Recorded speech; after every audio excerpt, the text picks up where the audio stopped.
Hi, and welcome to another video by Jim the Car Guy. Today we're doing a 2015. It's a Chrysler. It's a Town and Country with a 3.6 liter engine. We're just going to be doing some basic maintenance, pretty much just change the oil and the filter. The oil is just like any other oil change. You reach underneath the vehicle, underneath the oil pan itself, and underneath the oil pan is a drain plug. We're going to take that out. We're going to drain it into a suitable container. You want to make sure you're wearing your gloves so you don't get all this oil all over your hands. A lot easier just throwing the gloves away and trying to clean yourself off, and the oil is no good for your skin anyway. Next thing we're going to do is we're going to lower the vehicle down. We're going to replace the oil filter. This particular vehicle is a different style filter. It's not the entire replacement. It's a canister filter. So we need to remove the plastic cap on the top, take the assembly out, remove the filter, replace the O-ring with a new one, put the new filter on, and put it back in the vehicle. So I'm going to show you how to do that step by step. It's fairly easy. That's it. All right, let's go underneath there. Let's drain this oil and filter. Okay, now underneath the vehicle here we have, this is the passenger side over here, and this is the driver's side. Driver's side transmission, passenger side is your oil pan. This is the oil drain plug right here. So we're just going to take that plug out. We're going to drain the oil into a suitable container, and then we're going to let it drain thoroughly out and put the plug back in. So let's do that. Let's get started. You always want to use instead of using a wrench to put it on here, if you use a wrench, it's a 13 millimeter, I might add. Put a wrench on there and you're going to strip it off. Always use a socket and a ratchet, or use the box end of a wrench. If you just tap it, it comes right off, it loosens up, and then we can just drain the oil into a suitable container.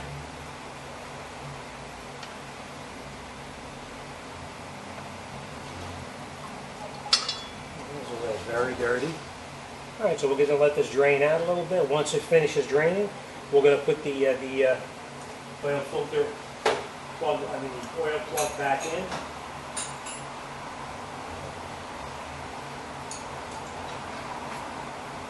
And then we'll wrap it up. Now, the reason I say not to use an open-end wrench is if you put an open-end wrench on this and you try to push it, your wrench is going to start to strip out that plug. And if this strips the plug out, you're going to have a problem trying to get this out.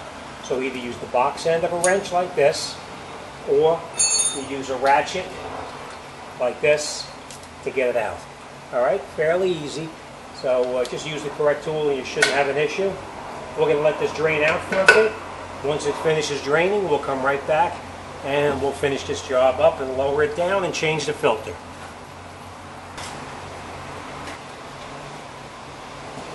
Okay, once the oil finishes draining out, you reinstall your drain plug, screw it in by hand only. And then you tighten it up. You don't want to over tighten and strip it out. So you're just going to go tight, and then just a little bit more so it's nice and tight. Wipe off any oil residue that you have underneath there. And then we're going to lower the vehicle down and we'll change that filter up on top. Okay, now that we got the vehicle down on the ground, this is where your oil filter is located. This is your oil filter housing right in here. We just have to take that bolt out, that cover out right here, and the filter is going to be underneath it. We should be able to get it out past this without having to take that snorkel tube off, but let's see how it goes. So this you need a socket to go on here. I think this one here is either 24 or 26 millimeter, but let me get on there and we're going to remove it and we're going to take that filter out.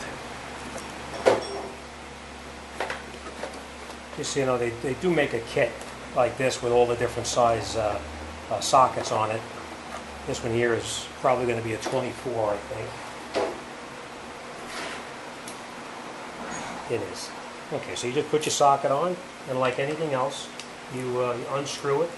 Is counterclockwise to remove it, clockwise to tighten it.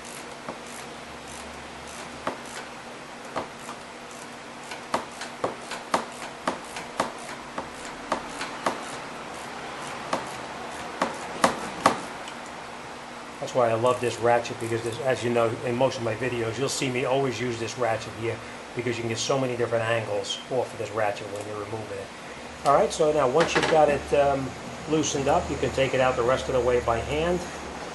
You will be dripping some oil, so be careful. You don't want to make a mess anywhere, especially underneath the hood of your car or a customer's car. Let me just unscrew this. Comes out.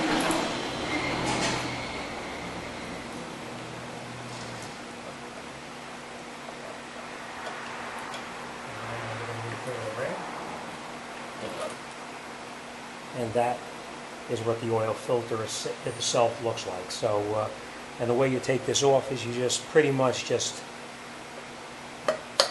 pull it, and it comes right out just like that. Pulls right out like this. All right, now we're going to throw this in the trash here. Okay, the way you would get this this off of here, the old O-ring, is you just hook it with the scribe like this. You just lift it like that, and you just take it right off like this and throw it away, because you're not going to use the old O-ring over again. Clean it off a little bit, make sure it's nice and clean. And now we're going to grab our new filter, and we'll wrap this up. Okay, now that we have the new O-ring, we're just going to take it,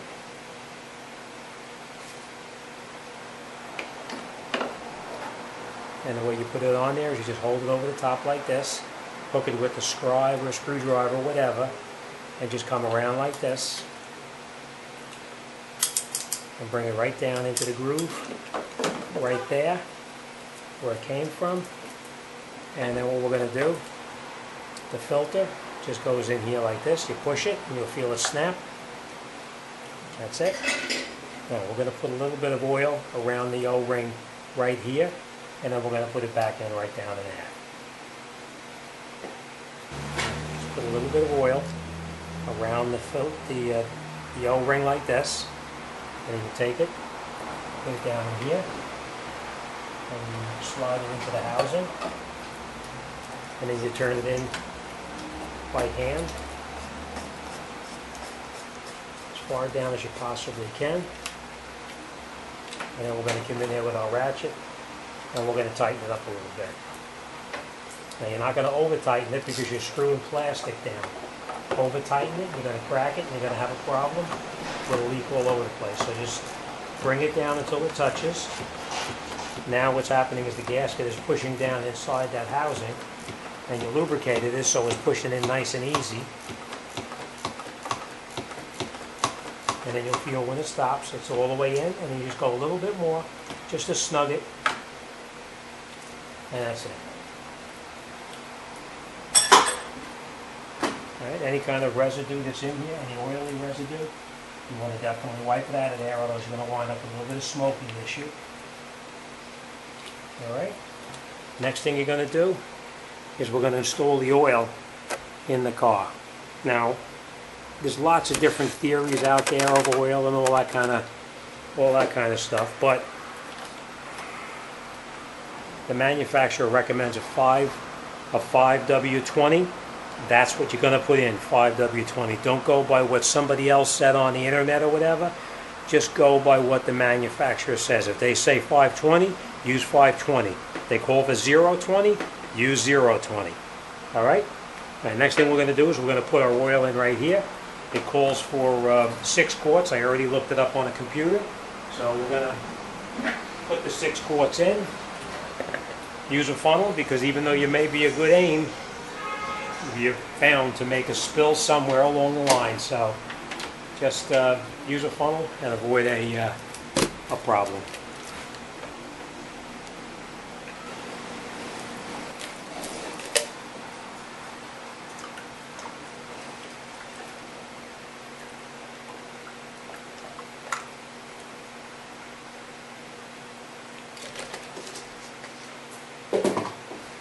If you have your oil in, take your filter out, your funnel out.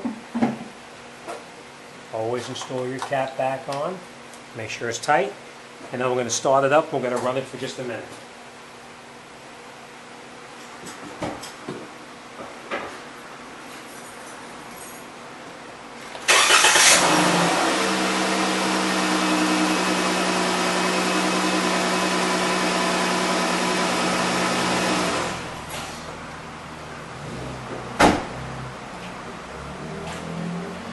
Okay, the reason we wanted to run it for a minute is a couple of reasons. One, you want to make sure that there's no leaks. Always look around in here to make sure that there's no leaks in here whatsoever. It's bone dry, so we know that the oil filter is not leaking at all. And then always check your oil level. Even though it says it's going to take 6 quarts, always pull your dipstick out, wipe it down, and then push it all the way back down.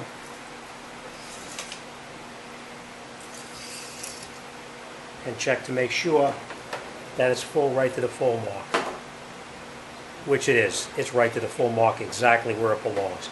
So, all right, that's it. Next thing you're going to do is you're going to look underneath the vehicle, make sure there's no leaks under the vehicle, and I'm going to wrap it up and get it out the door. Make sure your dipstick is down all the way, your oil cap is on tight, and that's it. We're all done. All right, thanks for watching. Questions or comments, you drop me a line. Be more than happy to talk to you about anything. Thanks for watching. See you on the next one. Okay, now that we've done the oil change, this oil change on this Chrysler Town and Country. It's a 2015 Town and Country. After every oil change is done, you have to reset the oil maintenance reminder light. Very important. If you don't reset it, you're not going to have any idea how to or when your oil change is due to be changed. Obviously, if you have a sticker on the window, you'll be able to do your oil changes according to that sticker. But if not, what you're going to do is you're going to come into the vehicle, you're going to turn the key to the on position, you don't start it, on, and then within 10 seconds you have to step to the floor, all the way to the floor, 3 times within 10 seconds, and it should reset. So what we're going to do now is we're going to shut the key off. First thing we'll do is turn the key to the on position, and 3 times to the floor within 10 seconds should reset it. So we're going to do it now. Key on, 1, 2, 3. And that should reset the maintenance reminder light to 100%. Now we'll just turn the key off. Turn it back on. And that's it. The oil maintenance reminder is reset to 100%. Alright, again, you're just going to do that by turning the key to the on position. Don't start the vehicle. Key on, 1, 2, 3, within 10 seconds, and it resets to 100%.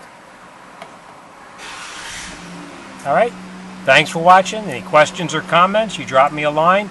Be more than happy to talk to you about anything. Thanks for watching. See you on the next one.